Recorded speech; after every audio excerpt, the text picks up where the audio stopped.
We begin this Sunday at 10 o'clock tracking monsoon storms moving through the valley yet again tonight. Folks in Scottsdale, take a look at this, dealing with hail. This is video from 12 News weather watcher Anita McMahon. You can see the rain and the hail pouring down in her backyard. And here's a look at the storms making their way through Tempe. Oh, psych, that's more of that hail. Same video, but it was again out there in the East Valley. So it's interesting to see. You don't typically see hail during the monsoon because we just don't get cooler temperatures, but it's nice to see and we'll welcome any activity. Definitely. Meanwhile, this is part of the storm captured in Gilbert and Val Vista and Elliott. Thanks to 12 News weather watcher Georgia Noble Graves for sending us this.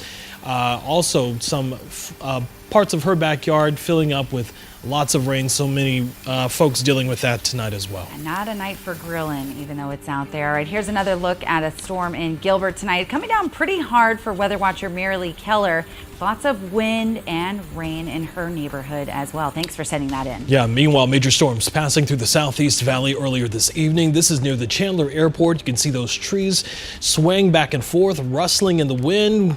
Temperatures and the wind definitely picking up this evening as that storm rolled through. Yeah, and it's okay to see those things shake back and forth. We just don't want to see the power lines or anything fall. We did see everything from the rain, the wind, and the hail in the East Valley tonight. Good evening, everyone. Thanks for joining us on this stormy evening. I'm Rachel Cole. I'm Jonathan McCall. Let's get right on over to meteorologist Lauren Rainson, tracking where those storms are at right now. Lauren.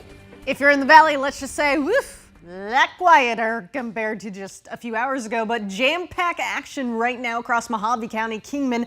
You're still in that severe thunderstorm warning until 10:15 this evening as these storms continue to trek to the south-southwest between 20 and 25 miles per hour. But you notice here, Lake Havasu City, you are going to be in the path of these storms as they continue to move in your direction at around 20, 25 miles per hour. They're going to be on your doorstep at 10:45 in Lake Havasu, the lake there, just before 11 o'clock tonight. And again, these storms are warned for 60-mile-per-hour wind gusts and quarter-size hail.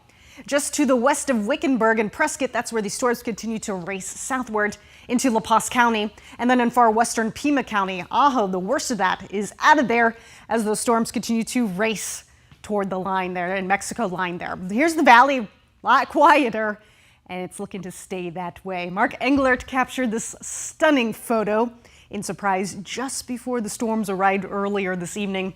Mark, as always, thank you for sharing to our 12 News Weather Watchers Facebook group. Here are the temperatures if you're about to step outside this evening. A lot cooler in the high country, 60s, 70s, and 80s throughout the low deserts, but we're still up against that high humidity, and that's what's been fueling all of our daily rain and storms. Coming up in that forecast, I'll let you know how much rain we did receive earlier today, and I'll let you know if any more storms are on the way.